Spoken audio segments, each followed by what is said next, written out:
Good morning, everyone. It's a little windy and I forgot my mic.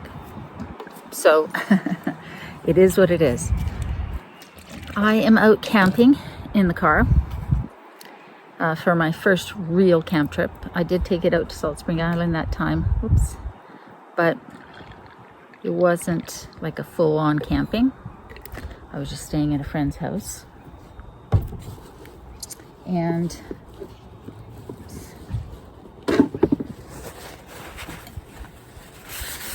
so this is my first trip out.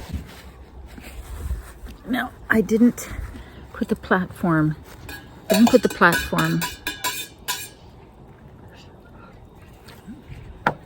the car because I haven't sorted out the leg height yet. I want it low enough that I can sit up in the bed, and right now I can't do that with the platform in. So that's obviously a problem. Well, for me.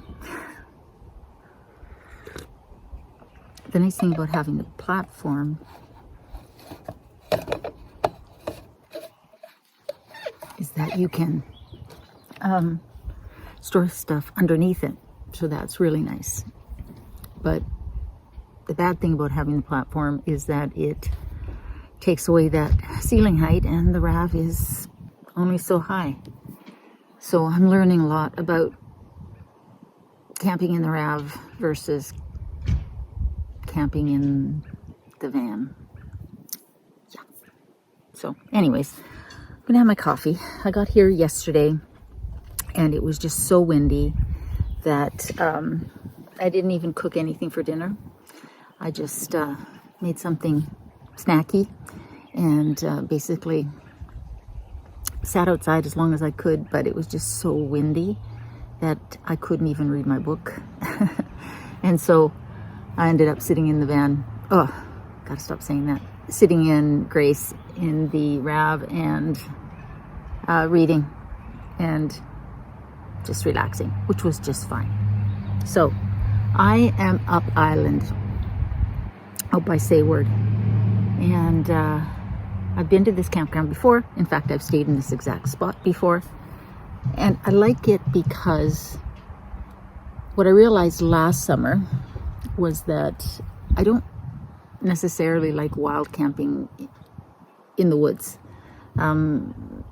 It's just not my thing, but I do like camping. I like being out and away from home. That's my idea of camping. And I certainly like adventuring and traveling.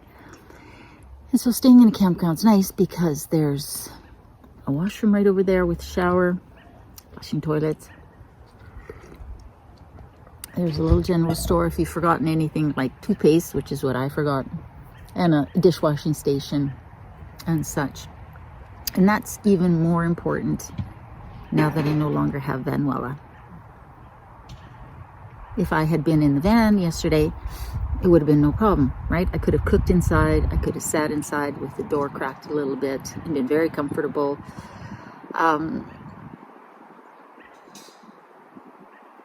It's just very different. So, anyways, it is what it is. So I'm going to have some oatmeal. Let's just make this while I have hot water.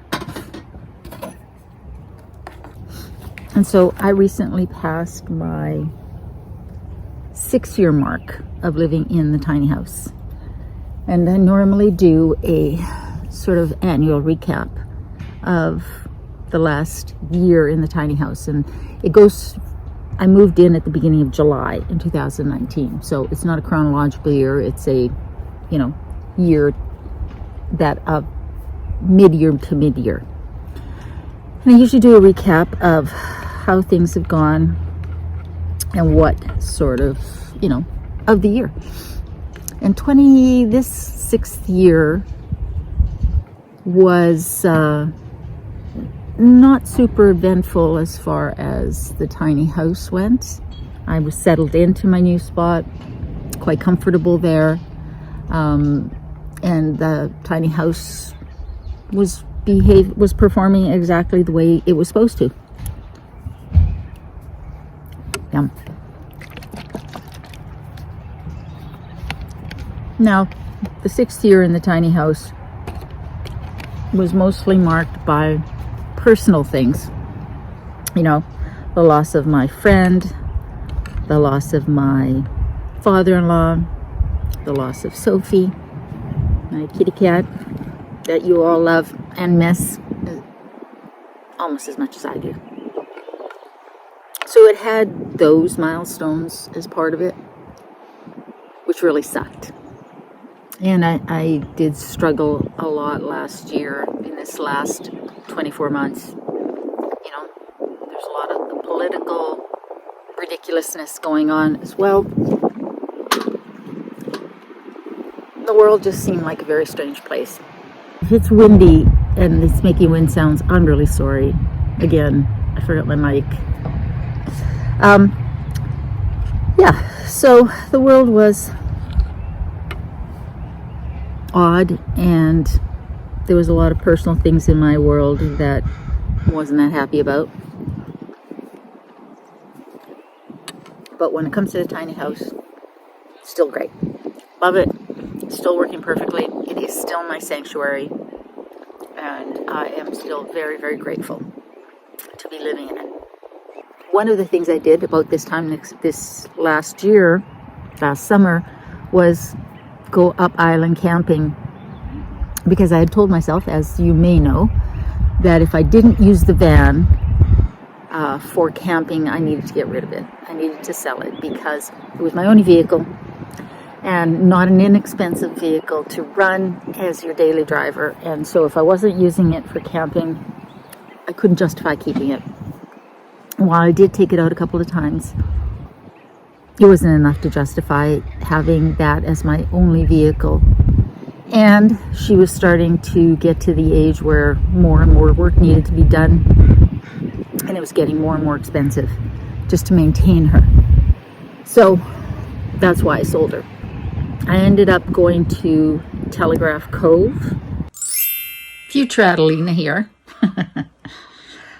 So the trip to Telegraph Cove was actually done in 2023, not in 2024. Not sure why I got that so wrong. I did do a camping trip up North Island last year in 2024, but Telegraph Cove I did in 2023.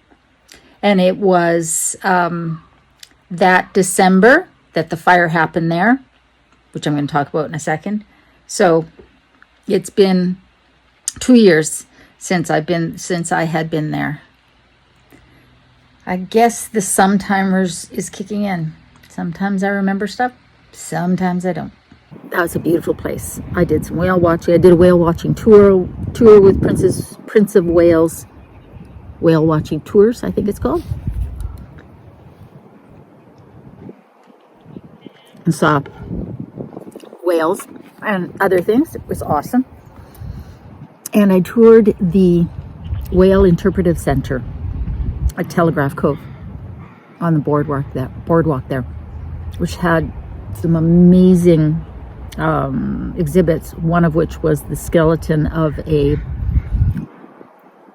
can't remember if it was a sperm whale. It was huge. It spanned the whole length of this museum.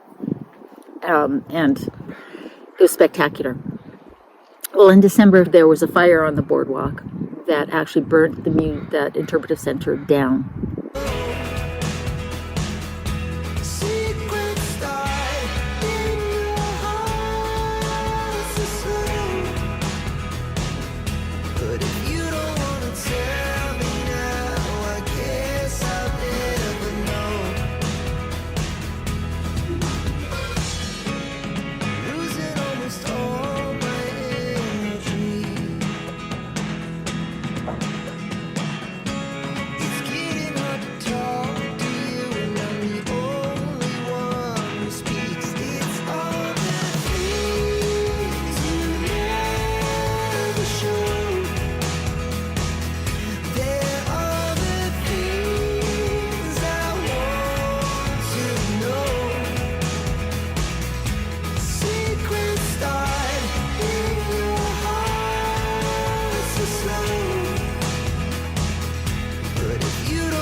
So it's about an hour and a half drive up island. I think I'm going to do that today, just to see it again.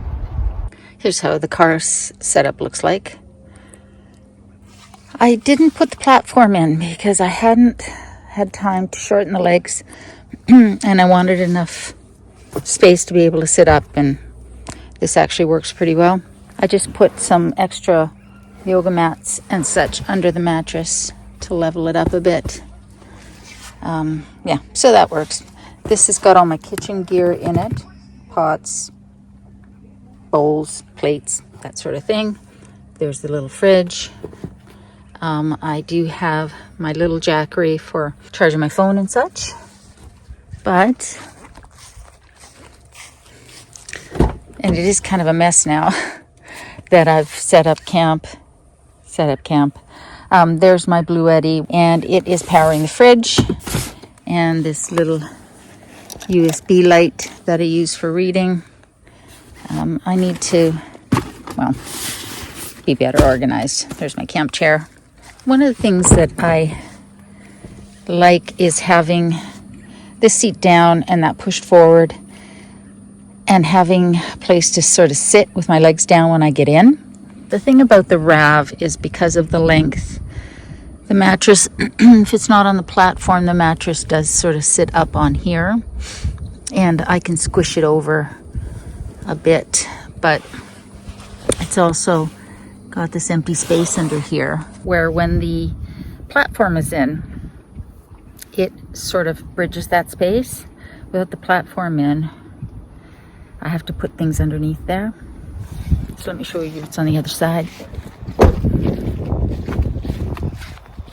So on this side, because the platform's not in, I have to tuck things under here.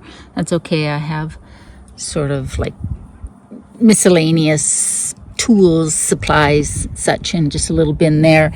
My extra camp chair, and I had the camp stove under here, and that's what held this up while I was sleeping. But of course now it's out. I also have this little bug screen on. I had my window open a little bit at night. The same with this side. I put the bug screens both on this side yesterday because the wind was coming from that side, and so I had to sort of set it up that way. Hopefully it won't be as windy today because it was very windy yesterday. Anyways, so far it's working good, and now I just need my coffee so I can remember how to speak the English.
We are at Telegraph Cove.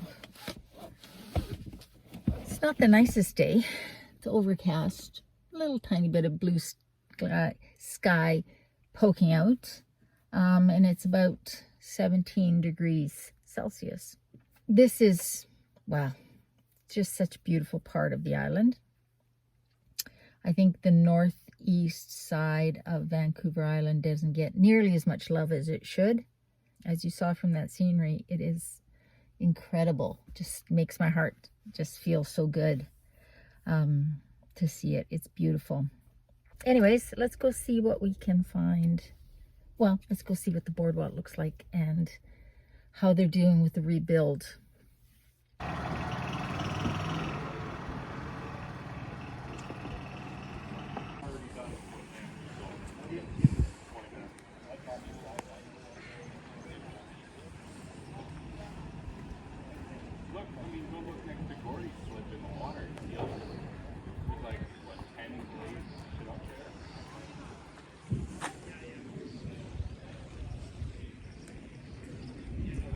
These are all rentals.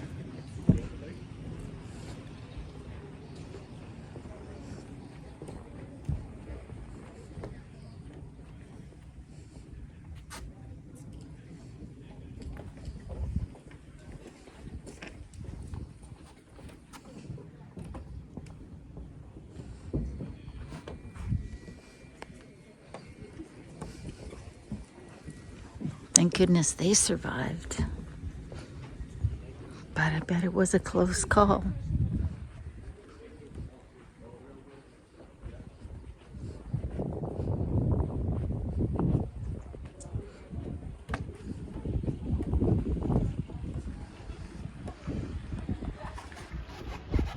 That's where the museum was, the interpretive center.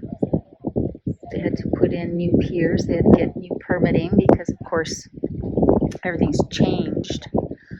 The regulations, the rules have changed since the original pier and boardwalk and center was put in. Beautiful location though, eh?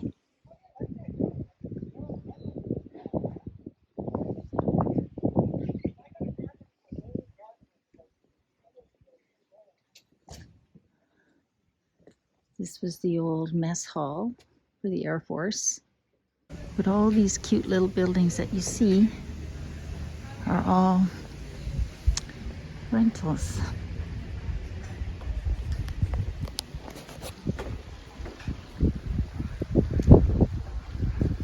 Nice view, eh?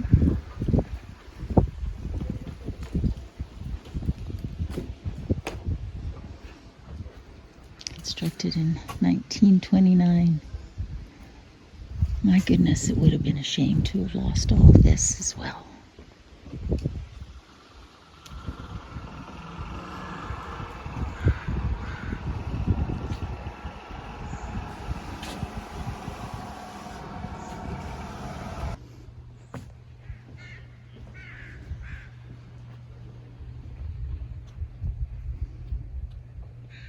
Floating hospital.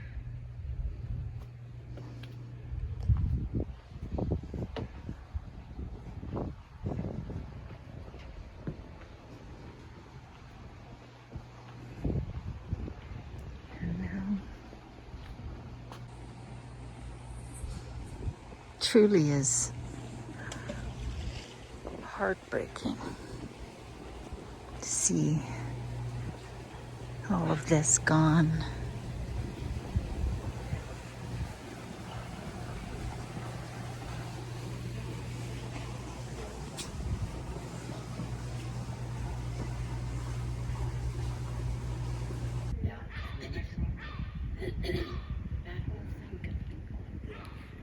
See the old fireplace? Yeah, it's amazing how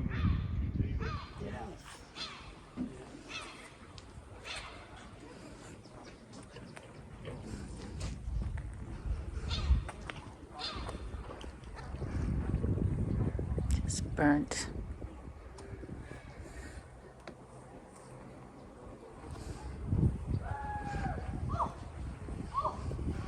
I'm glad they have this boardwalk open so people can see.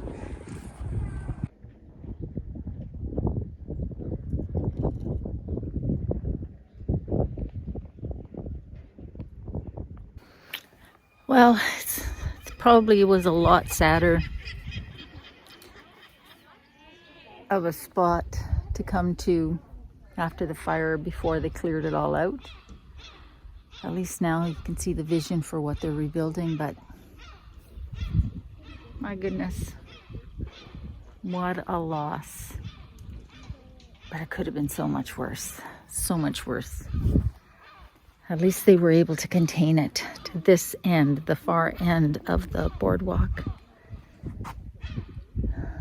And all the old historic houses were saved, the little cottages, but I don't know. I'm gonna go make myself a sandwich. All right, we have left Telegraph Cove. I did have my lunch on the boardwalk at the very end because they had some picnic tables set up, but I forgot to bring my camera and I wasn't walking all the way back with my lunch to walk all the way back. So anyways, it was very peaceful, very nice. Lots of birds, watching the boats come in. Saw a couple of bald eagles flying by. It's very cool. So Port McNeill is only about 25 kilometers away, so we're gonna go check it out and then we'll head home. It's a beautiful day. It's only 18 degrees, but most of the clouds have gone. There's still some light wispy ones, but it's quite nice. So let's see what we can find in Port McNeill.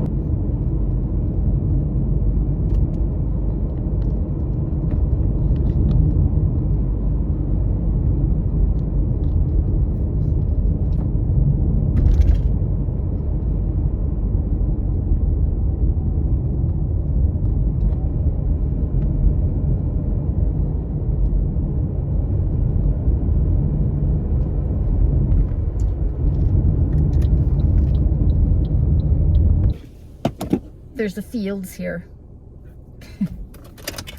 Those of you who are Canadian probably don't know what the heck I'm talking about. But if you've spent time in small town Canada, I don't know if it's all over the province, but certainly Alberta and BC, field stores are kind of like, I was going to say they're kind of like Zellers, but you wouldn't know what Zellers was, because they no longer exist unless you're from Canada. But they have a little bit of everything. And they're so cool. Like they're very old school. Anyways, so I'm going to wander in. And then I've got to show you something, what they do for their grads, which is just so charming.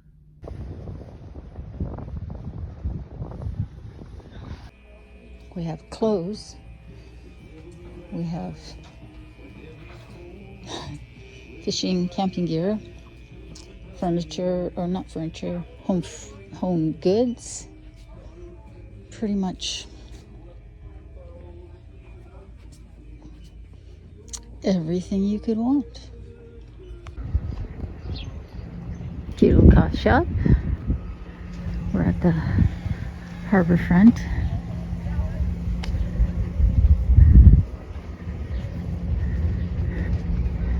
This Devil's Bath Brewing looks like it's a half new place.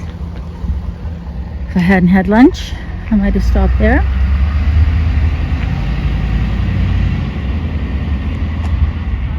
I wonder what those are. Maybe Coast Guard? They look like something like that. Can't get up close enough to them.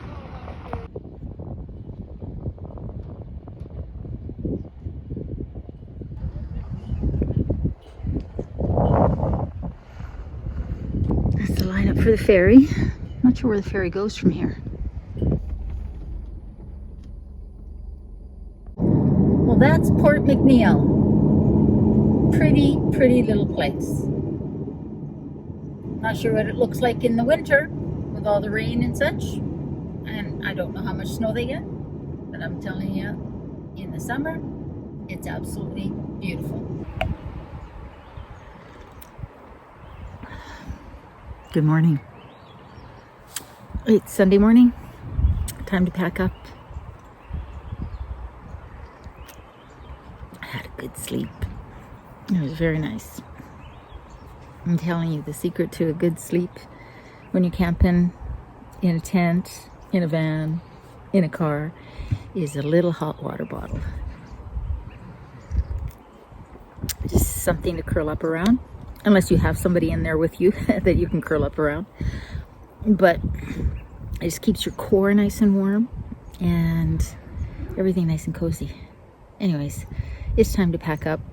And so I'm going to show you the process, because it's very different than in the van.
pretty much have everything crammed in here. There's stuff under there. I never did set up my little screen tent that I bought because it was just too windy, or the little table that I brought because, again, it was just too windy. So before I leave, I thought I would go over what I think worked well and what, well, I think maybe a better way to put that is I should go over the pros and the cons, the big differences between the van and the car. Obviously, there's big differences, obviously.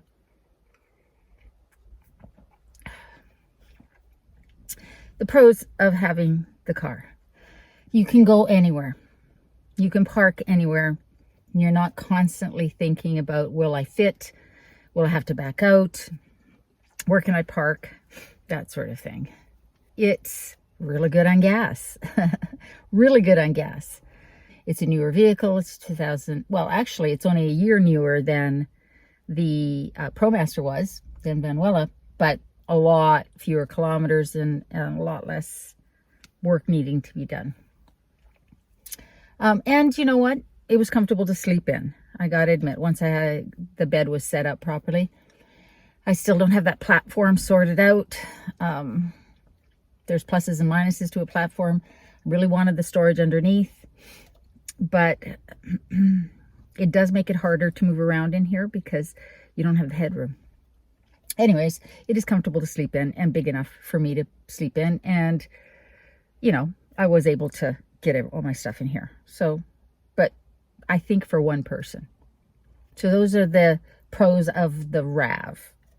Now, what do I miss about the ProMaster? So much. It was still the right decision to sell it because of the age and how many kilometers it had on it and the fact that it was starting to need more and more work. So it was still the right decision to sell. However, camping in the van was like camping at home, being at home. Everything was set up. I had the kitchen, a full-time bed, a nice comfortable double-sized bed, storage space for my clothes, and the little settee, so a place to sit. It was just like when I arrived here, it was super windy. It was super windy yesterday as well. Not as windy as the day before. And so cooking outside was a real challenge. And certainly sitting outside was a challenge. Every time I got up, my chair blew away. My book kept trying to blow away. It just wasn't comfortable sitting outside. And when you are car camping or tent camping, you really don't have that many options. Whereas if I was in the van, I could have had the slider open a little bit with the bug screen and still been very comfortable sitting inside, reading and just relaxing. Sheltered from the elements. If it had been raining, I would have had a comfortable place inside where I didn't feel cramped. And that's the benefit of having the camper van is you have all this room. It's very comfortable. Now, I had talked about potentially a little kitchen setup inside the RAV, but now that I've been in here for a couple of times, that's really not doable. I know some people do it, and I could if I had to, but it's a very small space. It's gonna be a big challenge to cook and keep things clean and deal with the moisture and all of that stuff. You really kind of have to cook outside, or maybe have the hatch open and cook off the end if you had a little table or something set up there. In the van, I had that beautiful little kitchenette set up with water and storage for my pots and pans and spices. Everything was there, everything that I needed. And it was so much more comfortable. So the big difference, it's really hard to compare the two because you're not talking about apples to apples. They're very different, and I think you choose them for very different reasons. If I was just taking a road trip across the country to get somewhere, obviously this would be better because it's so much more economical and I can sleep in it. And really, if you didn't want to cook outside, you could go and grab something to eat because the car is small enough to just go and do that. But There's not a lot of room for storage. If I'm going to camp in this on a regular basis, I need a roof storage bin, a tule or however you pronounce it, something like that. Because having all of everything in here and then having to be Jenga-ing it, trying to fit it in and then move it every time you need to get to something is annoying after you've been in a van where everything had its place. Even under the bed, in the storage area under the bed, you know, I had bins with specific things in there that I could leave in there. That's another thing about the van, right? Everything stayed in the van except for my clothes and food. So I never had to be pulling things in and out. I could leave the fridge in there. I could leave everything in there. And that was very convenient. With the car, because it's, you know, my car, it's not as convenient to do that. I guess I could, but it's not as convenient to do that. So it's very different. And I do very much miss having a van. And I loved my little van. It wasn't so little. That was one of the things about the ProMaster. It was so big, which is why I bought it, because I wanted to sleep widthwise. So I think the next time I buy a van, and I definitely will at some point, it will be smaller. And I will have to sleep this way, and that'll be okay. Because what I realized when I had Vanuela was that I wasn't taking it out on long road trips, long camping trips for weeks at a time very often. I only did that a couple times. And so I didn't really need a van for that. I could have had something smaller that would have done just fine for those occasional things, but for weekend camping and such like that, road trips, it would have been perfect. Better on gas, more economical, and easier to move around in and park, things like that. So that's what I have determined. I was very comfortable. And again, this is a nice little campground. The showers and bathroom are right over there. It has a dishwashing station, and it was very comfortable, very quiet, and very secure. I like it. And that's sort of the kind of camping that I'm going to be doing. I'm not going to be off-roading and going, I don't know, into the backwoods, I think they call it, or something like that. That's not my style by myself. If I was with somebody else, certainly. But it was fine. It did what it needed to do. I slept really well. And I was able to get out and adventure, and that was what mattered. So you're getting this video a little late. You're going to get it on Sunday afternoon because I'm going to edit it when I get home. I tried doing it yesterday, but the internet here was so slow, and I kind of wanted to capture this morning packing up. Let's get going. I did grab myself a little snack. I made myself some lemon loaf. The recipe's on the channel. Added poppy seeds to it this time. So that's what I'm going to have for breakfast, because I really am not in the mood for eating something big. So I'll just have a little snacky snack while I drive. Get home. I'm always anxious to get back home because, you know, it's nice to get home, get unpacked, and get settled, and still have lots of time to relax before the work week. So anyways, guys, sorry for the lateness of the video, but I wanted to get this morning in there and then get home so I could upload it. I hope you guys are doing well. I hope you're getting out and enjoying the beautiful nature around you if you can. It certainly has been refreshing, re-energizing, healing always to get outside and explore. So I hope you guys are doing well. I hope you're staying safe. Remember, in a world where you can be anything, be kind, including to yourself. I love you, and I'll see you next time.